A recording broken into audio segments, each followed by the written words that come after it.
Today we're going to talk about winterizing your car, but before we go into that, be sure to hit that like and subscribe button and check out the membership perks.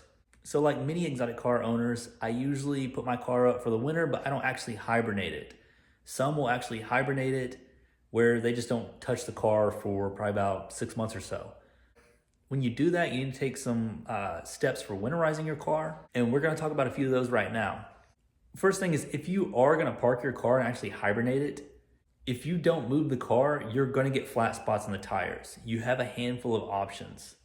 The best one is if you have a lift the car, or you can even put your car on jack stands. The whole point is getting the tires completely off the ground. I have seen some of these like blocks that are supposed to help with that. I don't really understand why that would make a difference. So I can't vouch for those.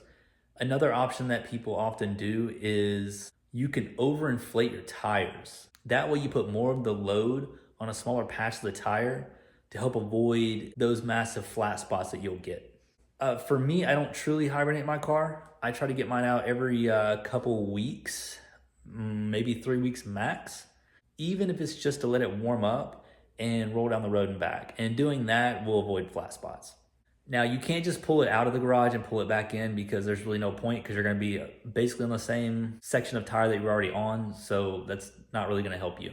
Another thing for these cars, and for exotics in general, most people do this anyways, but if it's just a normal car that you're going to hibernate, this is also a good practice. Putting it on a battery tender. Obviously, the battery is going to completely drain eventually if it's in the cold sitting and not being started up. Exotic cars tend to have a lot of parasitic drains, so again, most owners just put them on tenders anyways. And when I say a battery tender, I don't mean a battery charger. Usually it's like a small device that trickle charges it and will actually stop charging it once it realizes it reaches the peak. Now, for those truly hibernating your car, all that fuel in there is going to go bad. So what you need to do is look at something like Seafoam and put that in your tank so it can sit in there, and that'll help stabilize your fuel. Because what you don't want to do is let it sit over like an entire winter and then come back and you have all this bad fuel in the system that you're going to have to drain. I mean, you could start your car and it could have misfires and stuff because it's going to be pretty poor quality fuel if you let it sit over an entire winter. Now, the last thing is going to be antifreeze. I personally run antifreeze all year round.